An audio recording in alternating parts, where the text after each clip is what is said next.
Hello, magandang buhay dyan mga master. Alam nyo ba na 54.5% ang hindi pa nakasubscribe sa ating channel, kaya't kung hindi ka pa nakasubscribe ngayon mag-subscribe ka na para sa bagong series sa ating kwento at sisimulan na natin. Nilagay na lang ni Scholar ang kanyang bagahe para makapag-isip siya ng maayos ngayong araw. Umupo na naman si Scholar ng lotus posisyon na isang maliit na tanda ng pagpapahalaga mula sa akin, sana hindi ka mag-isip.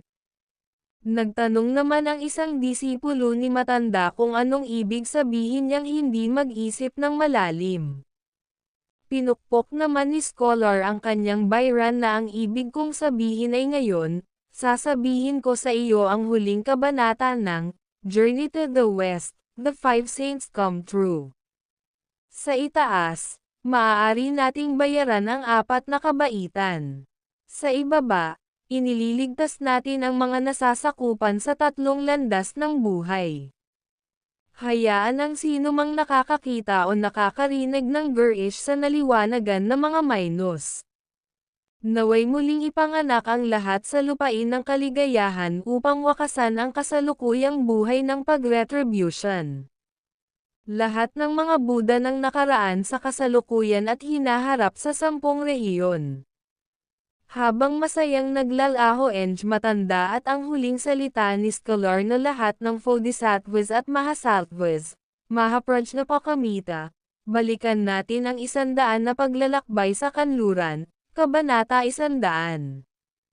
Naiwan na lang ang libro na binigay ni Scholar kanina, kaya naglaho na rin dahil natapos na ang kanyang buhay.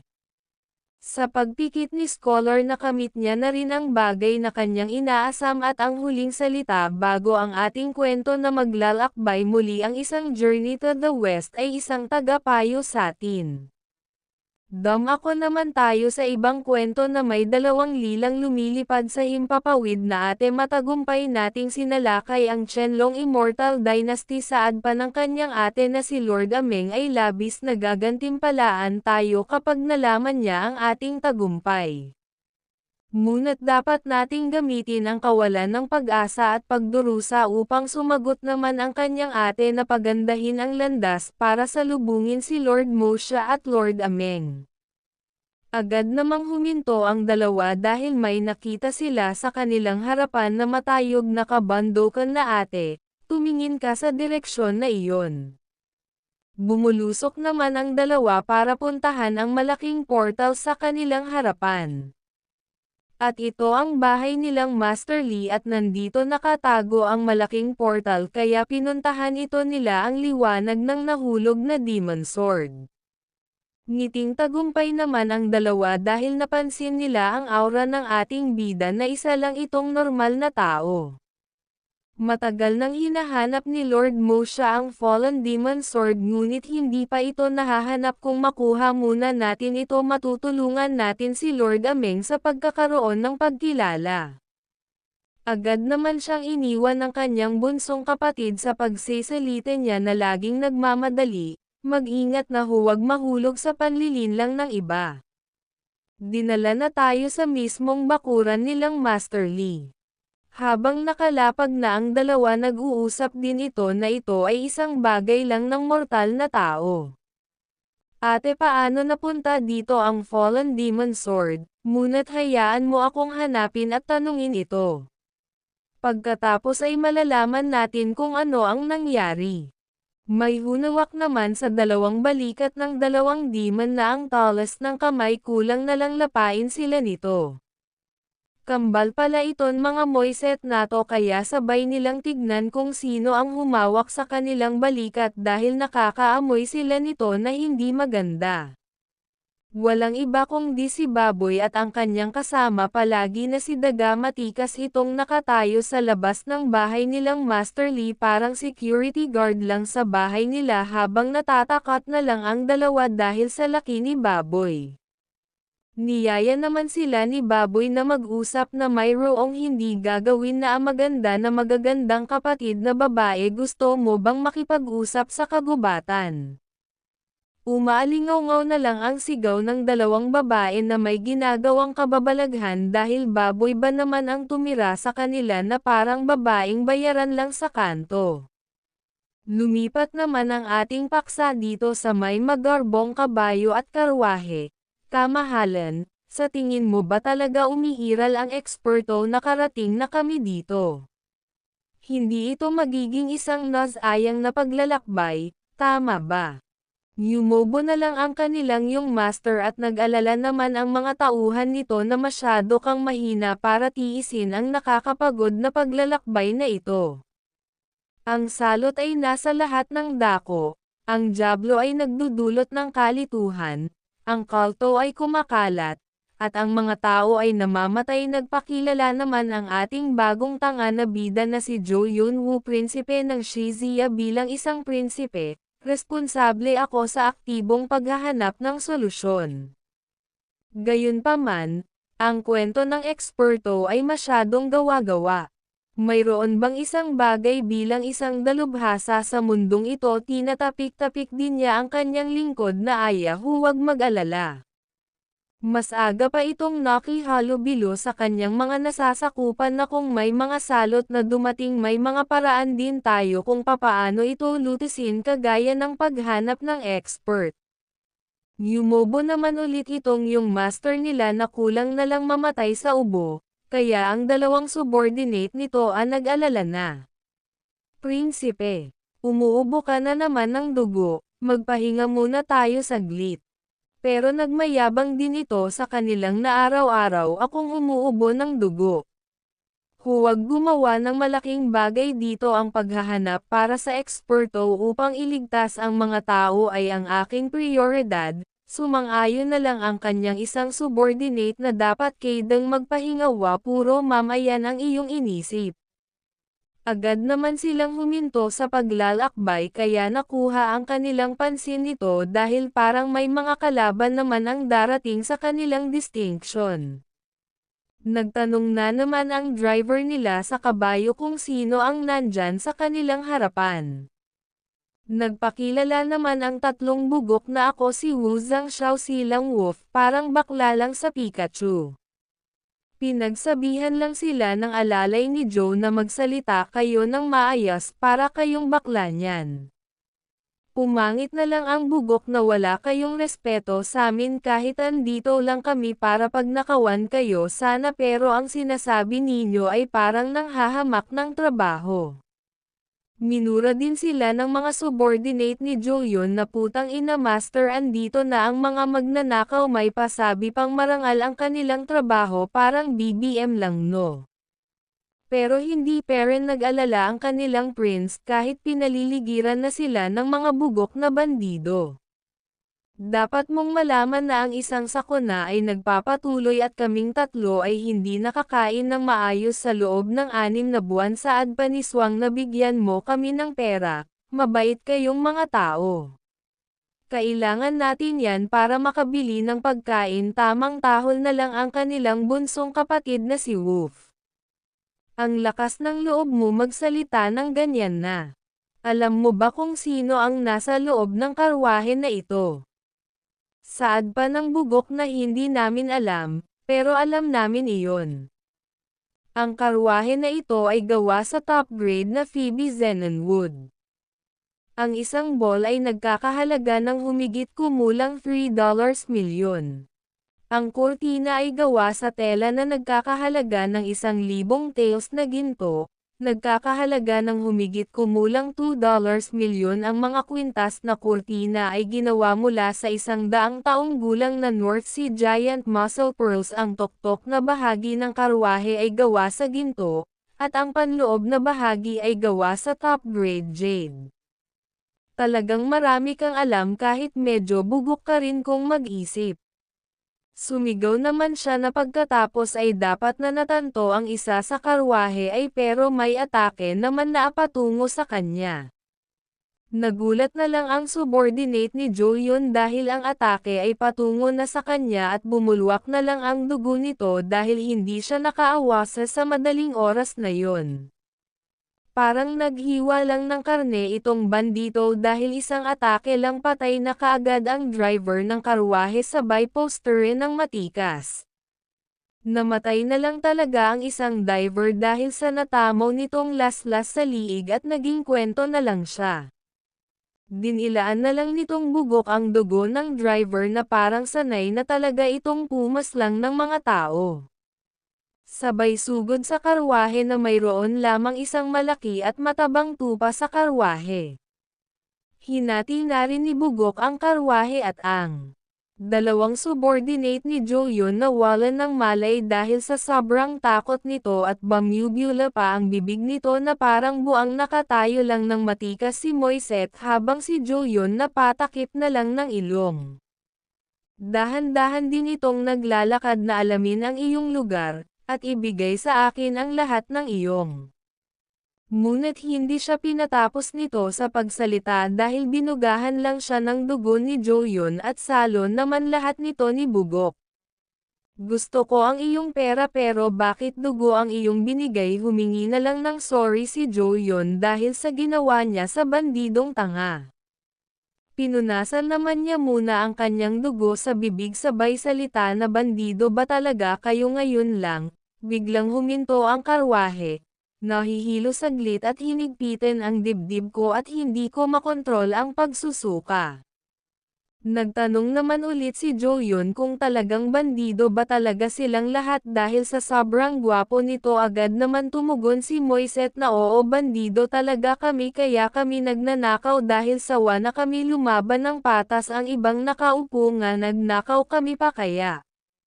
Naawa na lang si Joyon sa kanila dahil kasanayan na nilang magnakaw dahil sa hirap kaya nila gawa, pero nakuha naman ang inis ng tatlo dahil sinabihan sila ng nakakaawa.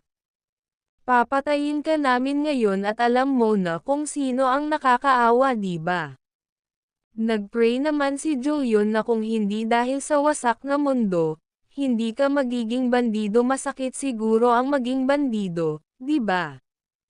Anong oy nagsasabi nitong hinay-opak nitong isa. Agad namang dinampot ang kamay nitong bandido na kunin mo ang supot ng pera para magbago na kayo at wag na sana kayong magnakaw magsimula kayo muli para may pagkakataon pa kayong mabuhay ng matiwasay. Saad pa ni Joyon sa romantiko na salita na kailangan mo alagaan ang mga anak ng iyong pamilya at ang mga matatanda.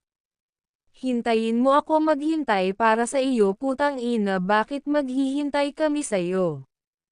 Hindi pa ako tapos magsalita bugok hintayin mo akong baguhin ang mundo na hindi patas ang kabuhayan may ibang naglalaban sa sariling sikap ang iba naman ay nagnanakaw hasher tao nga naman.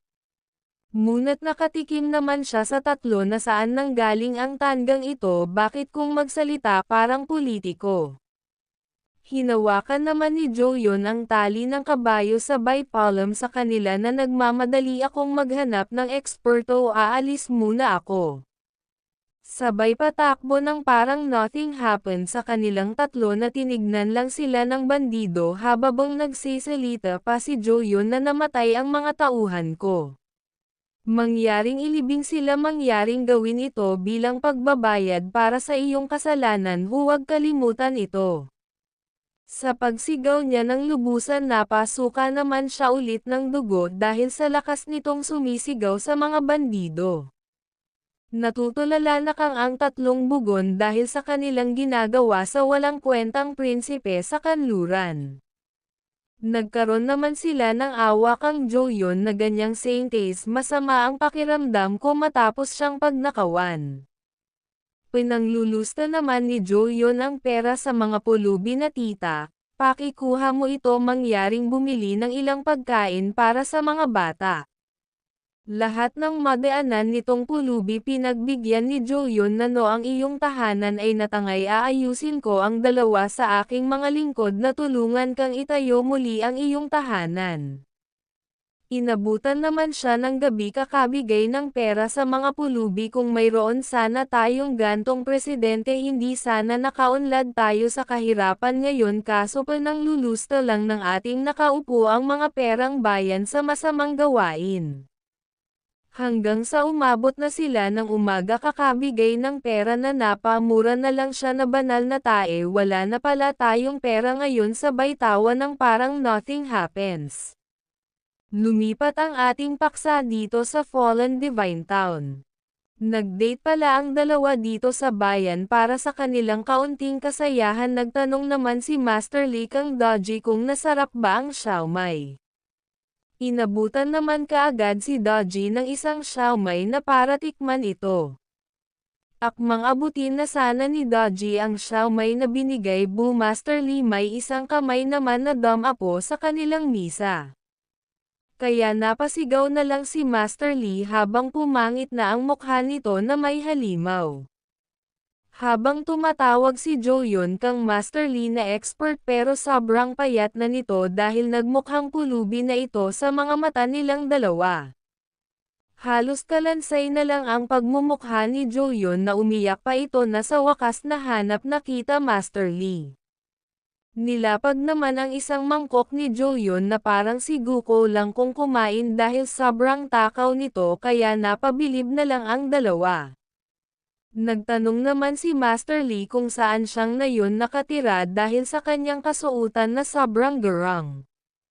Nagpakilala naman si Joyun na Helio expert ako ay isang prinsipe mula sa Shizia pumunta ako dito para humingi ng tulong sa iyo pero saad pa ni Master Lee na isa kang prinsipe pero mas mukha kang pulubi pero napasuka naman ng dugo ulit si Joyun dahil sa pagkain nitong madami kaya na-injure ang stomach nito habang nag-alala na si Master Lee baka mamatay ito dito sa kanyang harapan. Pasensya na sa kabastusan ko, eksperto galing ako sa Northwest. Ibinigay ko ang lahat ng aking pera sa mga biktima sa daan at ang aking mga tagapaglingkod ay ipinadala para sa mga serbisyo sa komunidad. Sa totoo lang, tanging balat ng puno ang kinakain ko para mabuhay nitong mga nakaraang buwan ahahaha sa kabutihang palad. Ang eksperto ay nagtrato sa akin ng ilang pagkain at ginawa itong may sakit na pakiramdam na buhay muli napahanga na lang si Master Lee dahil sa kabaitan nitong ginagawa kahit kapalit pa nito ang kanyang karamdaman. Napabuntong hininga na lang dahil walang masabi talaga si Master Lee na. Huwag mo akong tawaging eksperto. Isa lang akong mortal na nagngangalang Lee. Pero yumuko naman si Joyun para magbigay ng respeto nito. Napaisip naman si Master Lee na ngayon mo lang nabanggit ang mga biktima may nangyari ba sa iyong nasasakupan? Master Lee hindi ka ba alam ng kasalukuyang sitwasyon? Ang aktibidad ng Diablo ay tumindi sa loob ng 4 na dagat. Napaisip naman si Master Lee kung bakit na Diablo namang lumalabas sa 4th Seas. Pagkatapos, Master Lee alam mo ba na may mga kulto sa lahat ng dako, at hindi mabilang na mga taga-nayon ang naniniwala sa mali. Gusto nilang ipatawag si Moshe ngunit sila ay nagamit ng mali, na nagresulta sa pagkalipol ng maraming taga-nayon kaya nagulantang na lang ako nito ngayon. Hindi mo rin alam ang tungkol dito.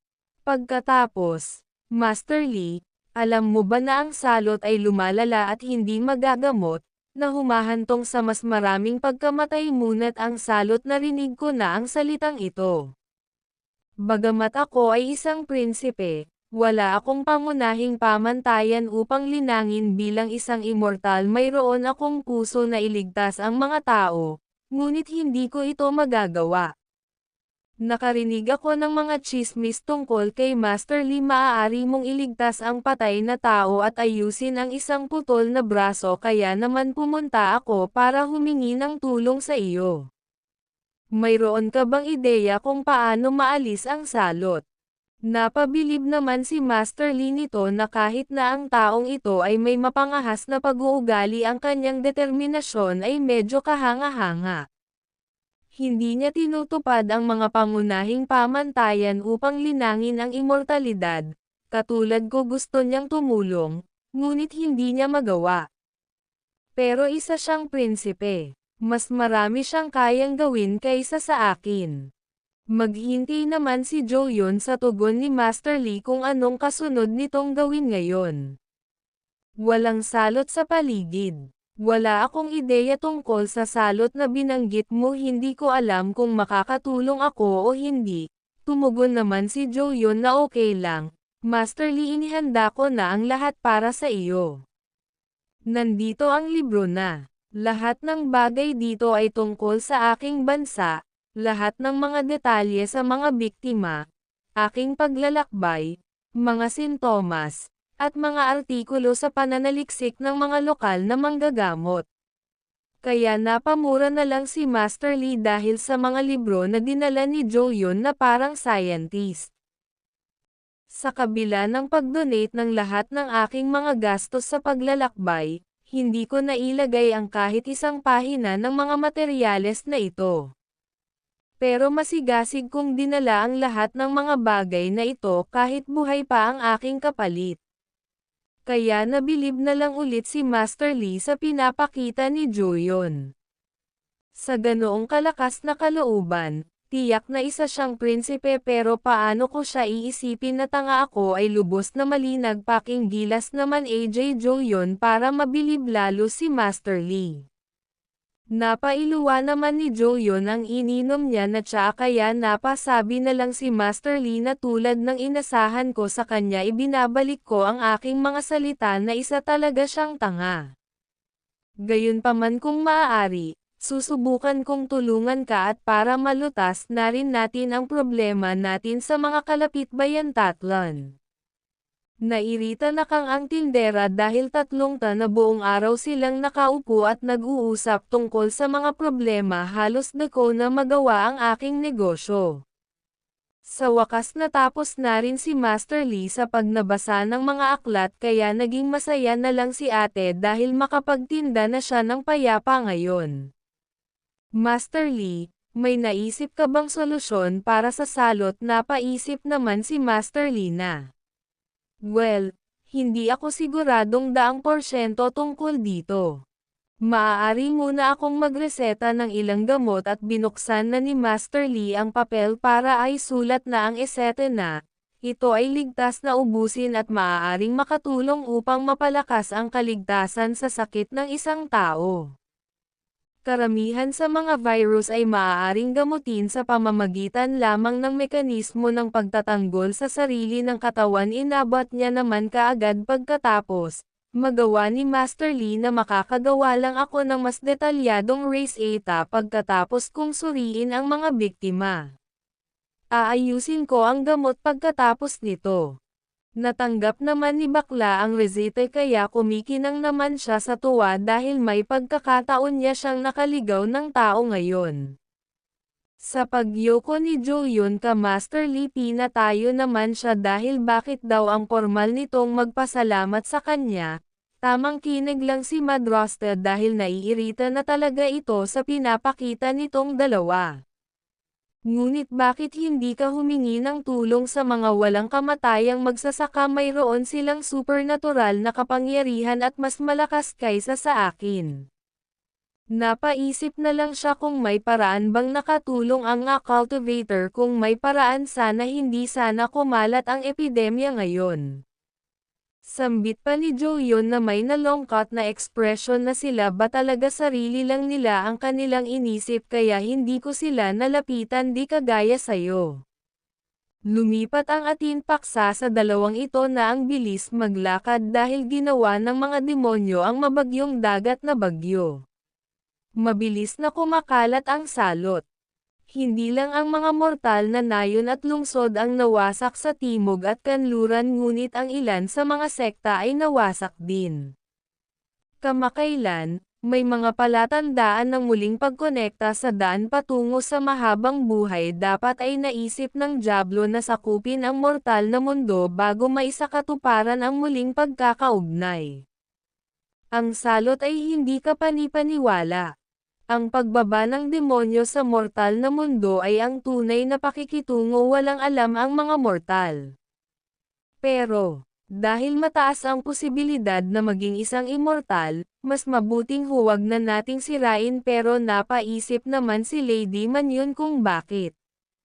Kung tayo, ang mga immortal na magsasaka, ay hindi inisip ang ating sarili bilang mga matataas na tao sa loob ng libu-libong taon habang iniisip ang mga mortal bilang hindi gaanong mga damo, hindi sana sila bumaling sa dyablo para humingi ng tulong sa panahon ng panganib at ginagamit nila.